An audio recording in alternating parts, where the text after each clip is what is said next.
what got me interested in the Commem series back when I started as a young adult collecting coins for the second time more seriously was that I liked the fact that there were 50 different designs, whereas before I collected things like Morgan dollars and Peace dollars or Mercury dimes, but they all tended to look the same once you put them in an album. But with the Commems, there's 50 different designs, and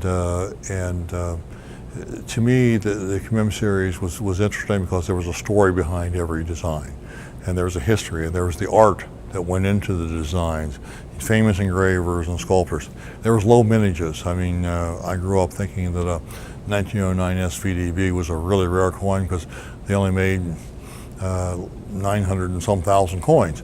Whereas I'm looking at the Commem series and saying there's coins here that where they only made 2,000 coins, or only made 3,000 coins. So that seemed to be a much greater rarity than in other areas. So all those factors added together to make the Commemorative series interesting to me. And of course the Commemoratives were, the commemorative coins that I'm talking about are the classic silver Commems, the ones that were made between 1892 and 1954. There are 50 different designs, and there's 144 different date and mint marks. And you can collect commemoratives in many different ways. Most people collect like a 50-piece typeset. Some people are more adventurous and go for the 144-piece set, which is a much more difficult set.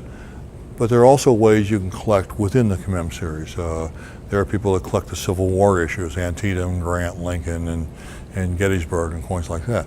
There are people that collect the Oregon Trail issues because they were issued over a 13-year period. There's multiple coins, multiple mint marks, and it's a beautiful design. So they collect all the Oregons, or some people collect the Boones, or all the Arkansas.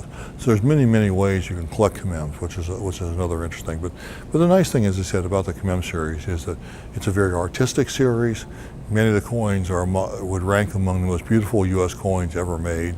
Coins like the Pan Pac or the Texas, there's many issues like that, the California, that are just absolutely gorgeous coins. And commemoratives tone in very beautiful colors because many of them were issued in cardboard or paper holders, and people left them since they weren't bought as a coin to put in circulation.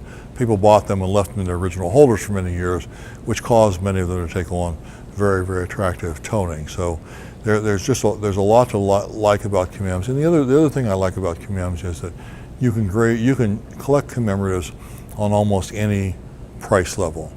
You know, no Commem is rare.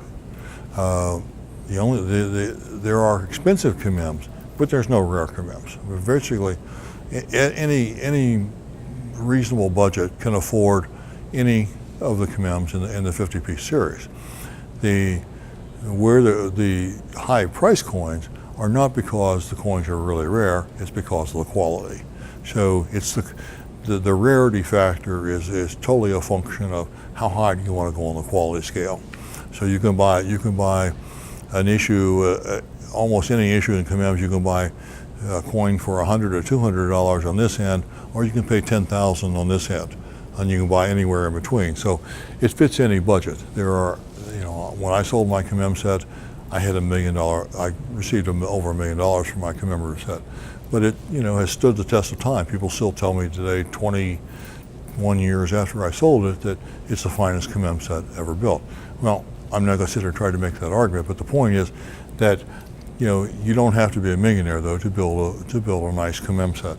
You can build a nice Commem set for, a few $1,000s. So that's one of the other nice features about it. It's a very collectible series, and it's a very interesting series if you want to look behind the surface of the coins, into the history and all the intrigue about how they came to be. So that's one of the main reasons why I started collecting Commems, and why I think they're a good series for other people to look at.